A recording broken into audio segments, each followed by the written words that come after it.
Welcome to Not Milk Never Milk. Subscribe if you're lactose intolerant. You start by connecting the SSD to your computer using the correct cable and port. Once done, make sure the drive gets power and appears in your system's disk manager or file explorer. That confirms basic communication. If it does not show up, try a different cable or port immediately.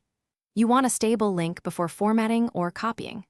While plugged in, pause to note the drive model and capacity so you choose the right format and settings in the next steps.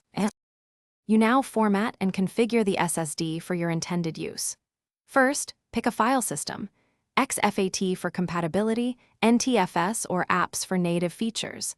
Next, create partitions only when necessary and make sure alignment is correct to avoid performance loss.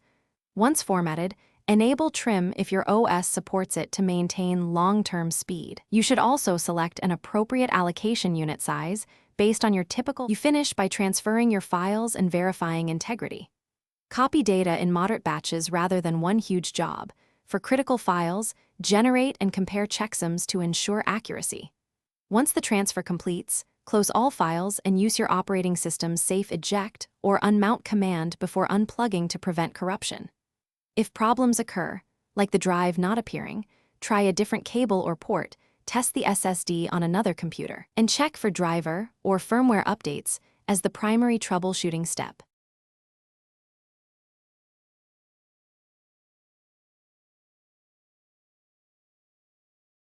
Thanks for watching. If this was helpful, leave a like and consider subscribing. See you next time.